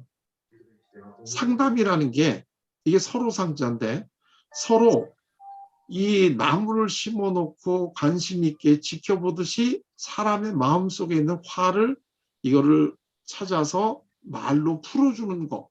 이거구나. 그래서 이게 한국에는 이게 상담이구나 하는 이제 이런 생각을 제가 했습니다.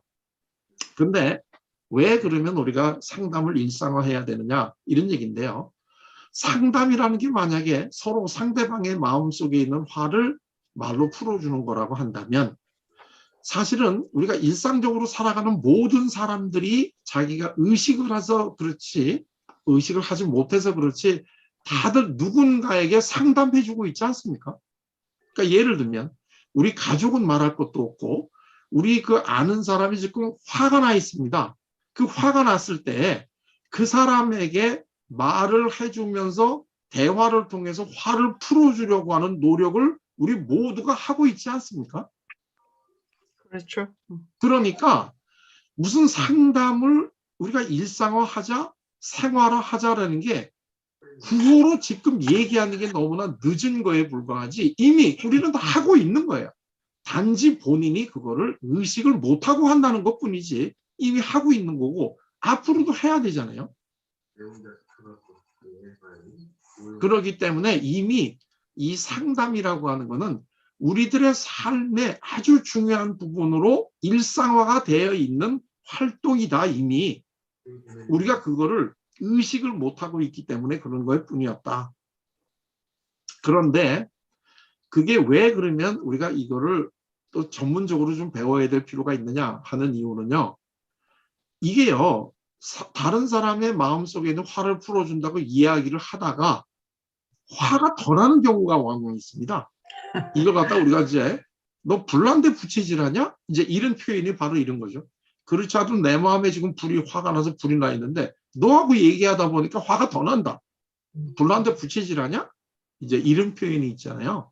그리고 우리가 이걸 갖다 이제 좀 다른 말로 하면 염장 지른다. 뭐 이제 이런 표현을 하는데요. 그렇기 때문에 내가 너하고 얘기하느니 차라리 벽 보고 얘기하는 게 낫겠다. 이런 표현이 있잖아요. 너하고 얘기하면 내가 화가 더 나는데 벽 보고 얘기하면 벽은 대답을 안 해서 답답하긴 하지만 벽은 염장은 안 지르거든요. 그러니까 너하고 얘기하느니 차라리 벽 보고 얘기하겠다는 얘기가 나온단 말이에요.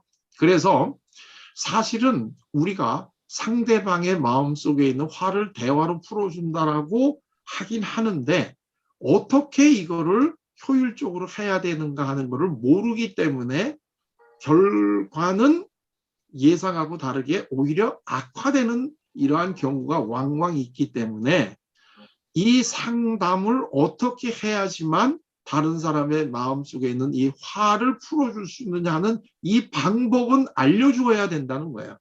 그런데 왜 우리나라 사람들이 화병이 많으냐 하면 초중학교, 중학교, 고등학교, 대학교 올라갈 때까지 상대의 마음속에 있는 화를 어떤 방법으로 대화를 통해서 풀어주느냐는 이 방법을 알려주는 데가 없다는 거예요. 우리나라는. 그냥 화는 나쁜 거니까 내지 마. 이렇게만 이야기를 하지 화를 어떻게 효율적으로 풀어주는 이 방법을 알려주는 데가 하나가 또 없다는 거예요. 그런 의미에서 우리가 상담을 일상화해야 된다는 것은 그냥 대화를 한다라고 하는 걸 통해서 화가 풀어지는 게 아니고 화는 이러이러이러한 방법으로 우리가 대화를 하거나 다른 방법을 썼을 때 그 화가 풀어준다 하는 이거는 알려줘야 된다는 거예요.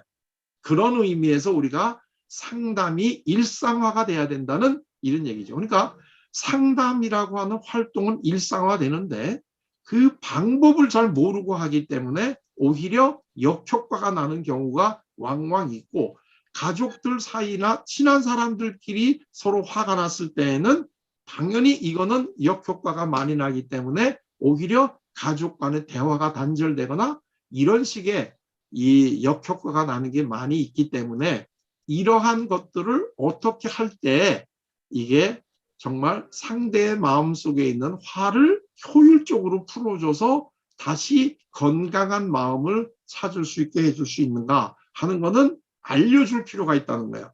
그래서 저는 상담에는 두 가지가 있어야 된다고 보는데요. 하나는 이러한 대학원까지 와서 정말 전문적으로 이 상담을 해주는 상담 전문가는 굉장히 필요로 합니다. 이건 증상이 아주 심하거나 이 오랫동안 쌓여 있는 거는 이거는 우리가 일상적인 대화로 쉽게 안 풀어집니다. 그렇기 때문에 당연히 이거는 전문가가 당연히 필요합니다. 그러나 또 하나 중요한 거는 우리가 소위 의학도 예방이라고 하는 차원에서요. 심하게 화병이 걸려가지고 전문가를 꼭 찾아야 되기 전에 이미 일상적인 생활 속에서 서로서로 이 화를 풀어주는 것이 이 우리의 이 생활화가 된다면 구태여 실컷 증상이 심해지고 힘들어 하다가 전문가를 찾아갈 이유가 적어지지 않겠느냐 이거예요.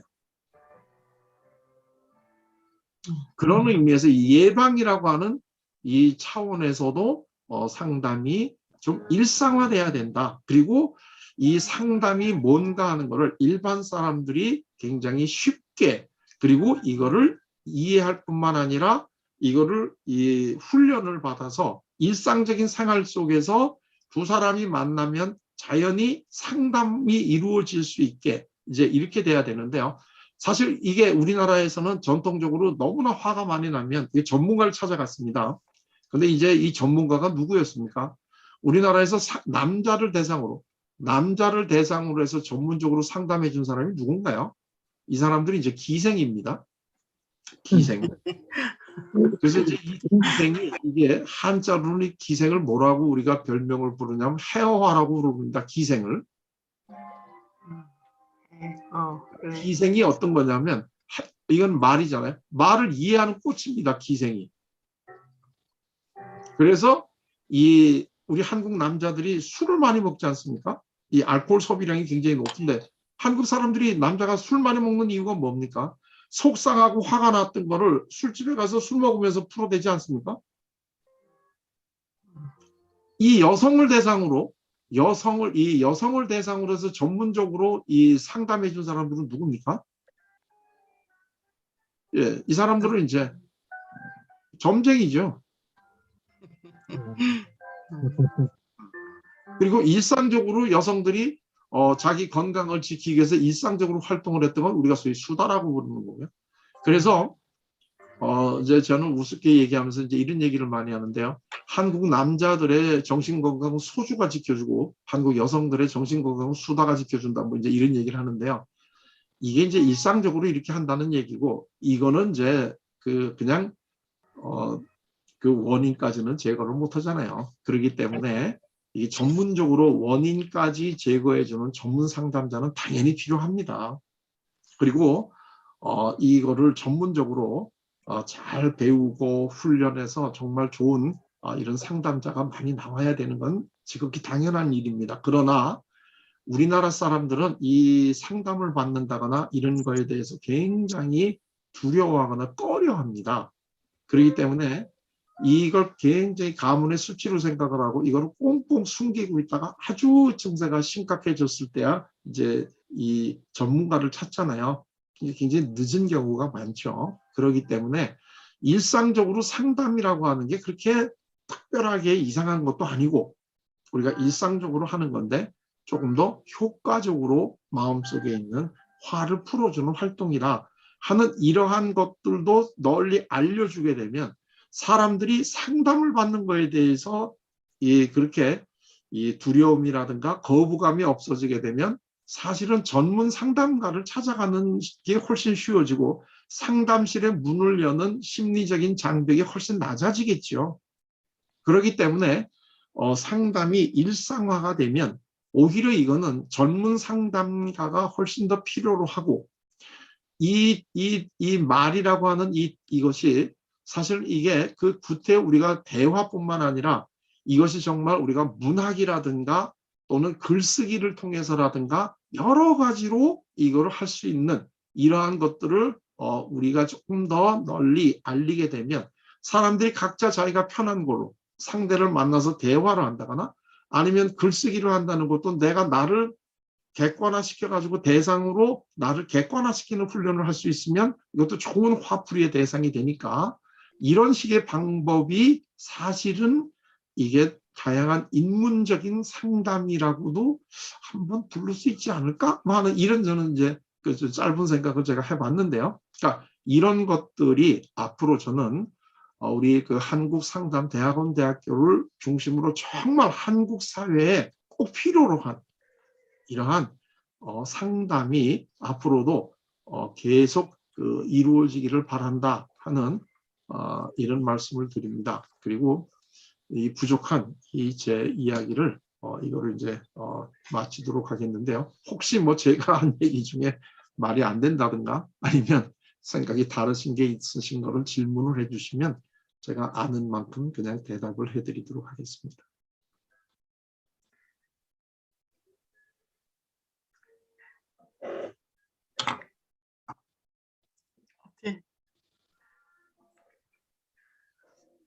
제가 교수님, 네. 질문 하나 드려도 될까요? 너무 물론이죠. 너무 강의 정말 재밌고 너무 재밌게 고 들었었고요. 근데 저희가 요즘 가지고 있는 고민 중 하나이기도 한데, 그러니까 예. 동양과 에 갖고 있는 우리라는 그런 문제가, 우리라는 정서가 사실 세대 갈등에도 약간 문제를 가지고 오는 게 아닌가 싶거든요. 그러니까 좀 예. 젊은 세대나, 그러니까 그 우리라는 그 컨셉도 저희 부모님 세대랑 또 저희 세대, 그리고 저희 아이들 세대랑 또 약간 또 달라지고 있다는 생각이 들어서 그거를 또 어떻게 현명하게 대처를 해야 되는가, 거기에 대한 고민을 제가 요즘 많이 하고 있는데, 네. 일례로 옛날에는 저희 세대만 해도, 제가 지금 40대인데 우리 엄마, 뭐 우리 집 이런 게 굉장히 보편화되어 있는 현상이긴 한데, 우리 아이들 세대만 가도 이제 애가 내 엄마, 내 집 이렇게 표현하는 아이들이 굉장히 많더라고요. 초등학생, 뭐 제가 그래서 저희 아이만 그런가라고 이렇게 생각을 해봤었는데, 제가 또 주의 깊게 들어보니까 많은 아이들이 내 집 가자, 내 엄마한테 허락받고 얘기할게, 그렇게 말을 하는 것을 보면서, 이게 또 이게 세대 차인가, 생각하는 것이 또 이렇게 달라지고 있는 건가라고 생각이 들고, 또 저희 부모님들과 저의 세대만 해도 이렇게 대화하는 게, 이 집안의 문제가 우리 문제가 됐는데, 이제 자식들이 볼 때는, 그러니까 부모님에게는 우리의 문제인데, 이제 우리 자식 세대에서는 그게 왜 우리의 문제인가, 약간 그렇게 음. 되는 거. 그래서 그게 또 결과적으로 세대 갈등에 또 이게 야기시키는 게 아닌가. 그래서 조금 더 현명한 세대 갈등을 해결할 수 있는 지혜가 무엇일지 그런 고민을 하고 있는데, 교수님 해안이 있을까 싶습니다. 해안이 제가 있을 리가 있나요? 저도 우리 집에서 지금 그 선거 끝나고 난 다음에 우리 자녀들하고 이 서로 안 맞아가지고 며칠 동안 지금 전화 안 하는 놈도 있는데, 그게요, 그게. 자, 근데요, 그냥 제가 생각하는 대로 얘기를 한다면, 첫째로는 우리 문화는 변하잖아요, 그죠? 그래서 우리가 지금 전통 문화라고 얘기했던 것도 많은 부분이 변하고 있는 것은 사실이니까, 아마 요새 젊은 애들이 좀 부모 세대하고는 다른 점이 있을 거예요. 그런데 또 한편에 이런 것도 있어요. 제가 우리 그 자녀를 이렇게 보니까, 이놈들이 자기네들이 편리한 거는 나는 아버지하고 달라요, 이렇게 그 서구적인 얘기하다가, 이것들이 장가 가고 나니까 뭐 아버지가 집 좀 안 해주세요 뭐 이딴 얘기하는 거 보니까, 이 새끼들이 아직까지도 자기들한테 필요하고 이렇게 돈 들어가는 거는 전통을 따르고, 지네들이 편한 거는 이거는 이제 지네들이 하려고 하고, 이렇게 굉장히 혼란스럽구나 하는 이제 이런 생각을 제가 했어요. 그러니까 요새 젊은 아들하고 같이 이렇게 보다 보면, 우리가 이렇게 표층 문화라고 그럴까요? 이렇게 겉에 있는 문화는 많이 변하는 것 같은데, 이 심층적으로 들어가게 되면 얘네들이 아직까지도 전통 문화를 그대로 따르는 이런 면이 있는데, 이제 나이가 많은 분들은 표층 문화나 심층 문화가 일관된데, 요즘의 젊은 애들은 표층 문화하고 심층 문화가 자체가 지네들 마음속에서도 이게 갈등을 하기 때문에 얘들 사는 게 굉장히 어렵다, 이런 생각을 하나 하고요. 그다음에 이제 또 하나는 갈등이 있다라는데요. 저는 이렇게 생각을 합니다. 이 심리학이 지금까지, 이 서구 심리학이 가지고 있었던 오해 중에 하나가, 서구는 이분법이잖아요. 2도 5하니까 둘 중에 하나를 해야 되고, 이제 그 둘 중에 하나를 이분법으로 나니까 갈등이 있잖아요. 그런데요, 그래서 이제 그러다 보니까 갈등은 나쁜 거다, 뭐 이제 이렇게 되는 건데, 사실 저는 갈등이 나쁜 거라고 생각을 안 해요. 갈등이라고 하는 거는, 그거는 앞으로 더 나아가기 위한 에너지 소스가 갈등이다, 이제 이렇게 생각을 하는데, 갈등이 없으면 더 앞으로 나가는 발전이나 변화도 없지 않겠습니까? 그러니까 이제는 우리가 갈등을 좀 더 긍정적으로 바라봐야 되고, 그 갈등을 앞으로 더 나아가는 원동력으로 삼는 이 지혜를 가리키는 게 저는 훨씬 더 중요하다고 생각을 해요. 그래서 갈등을 너무 그렇게 갈등이 있다는 사실을 부정적으로는 안 보는 게 좋을 것 같은 생각이 들고요. 그 갈등을 잘만 해결을 하게 되면 오히려 앞으로 나가는 이 그 에너지가 될 수 있다는 거고, 또 하나가 제가 이 상담을 이렇게 해보면서요. 굉장히 좋은 거는 뭐냐면 이 사람이 왜 화가 났는지 그 원인보다도 일단 화가 났으면 그 화를 풀어주는 과정을 통해서 자기가 왜 화가 났는지 원인은 잘 알아서 찾아가더라고요. 제가 구태여 그 화가 나는 원인을 찾아가지고 그거를 없애준다라고 하는 것보다도 화가 난 마음을 잘 이해해줘가지고 그 화를 풀고 본인이 훨씬 더 합리적이고 이성적으로 생각할 수 있는 마음의 상태를 만들어주게 되면 내가 왜 지금 화가 나 있고 뭐가 문제 있는가를 본인들이 찾아가더라고요. 그거를 하는 경우에. 그래서 오히려 상담자가 앞서서 너는 이런 게 문제야, 이런 거 이렇게 해결하자 이렇게 얘기를 하는 것보다 오히려 그 마음속에 있는 화를 정말 우리가 공감이나 이런 걸 잘 해가지고 그 받아주기만 하면 이게 화가 풀어지더라. 이제 이런 얘기입니다. 아마 제가 이런 생각을 하게 된 거는 저한테 영향을 굉장히 많이 준 칼 로저스라고 하는 이러한 그 인본주의 그 상담자의 영향을 많이 받았고요. 칼 로저스라고 하는 사람의 이 이론의 철학적 바탕은 그 마틴 부버라고 하는 분의 이제 또 너와 나의 사상이 뭐 이제 이렇게 우리가 나가지 않습니까? 그런데 그리고 더더군다나 이 칼 로저스라고 하는 사람은 아주 그 신실한 기독교 집안에서 자라났기 때문에 목사님이 되기 위해서 뉴욕에 있는 유명한 유니온 신학대학교를 다니다가 이 2년을 다니고 나는 신학보다는 심리학이 더 나한테는 맞는다라는 느낌을 가지고 그 길 건너서 이제 콜롬비아 대학에 오셔가지고 이제 그 상담을 공부하신 분이잖아요. 그러니까 이 칼 로저스의 이론이 사실은 이 그 철학과 신학을 이해하지 못하면 사실은 칼 로저스의 이 내담자 중심 상담이라든가 이런 것들이 굉장히 표피적으로밖에는 이해가 안 돼요. 그래서 이제 이 상담의 그 이론들을 잘 이해하려면 정말로 인문학적인 이 바탕이 있어야 좋은 상담자가 된다 하는 거에 대해서 저는 우리 총장님하고 100% 제가 그 공감을 하고요.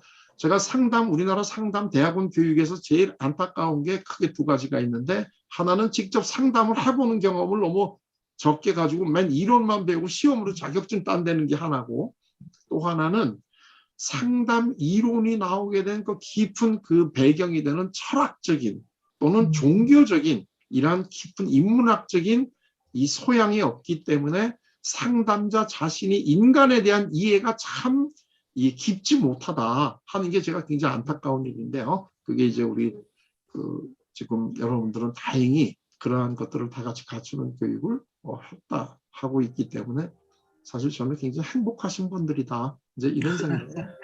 신영 교수님 오늘 2시간 가까이 많은 통찰 주시고 또 상담의 일상화 또 인문 상담에 대해서 아주 밝은 해안을 열어주시는 열정적인 강의 너무 감사드립니다. 교수님 그리고 또 오늘 함께 해주신 모든 분들 우리 몸과 마음의 건강 잘 돌보시고요.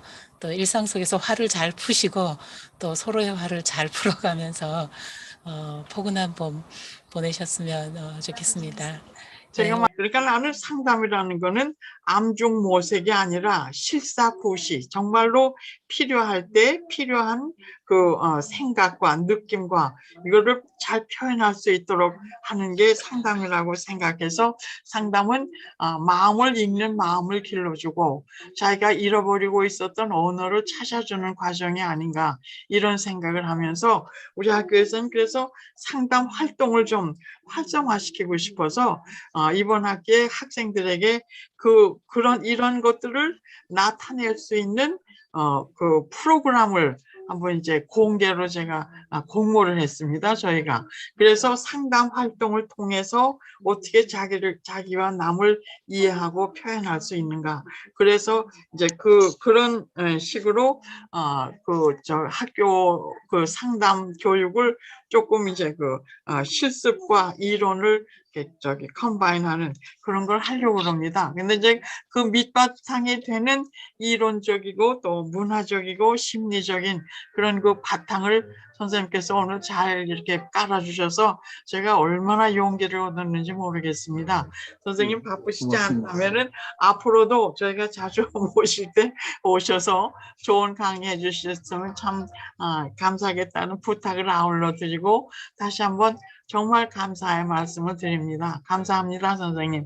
네. 아유, 고맙습니다. 이렇게 귀한 자리에 불러주셔가지고 죄송하기도 하고요. 네. 감사합니다. 네. 감사합니다. 네. 주말 잘 교수님 잘 보내십시오. 장영석 들었습니다. 선생님. 고맙습니다.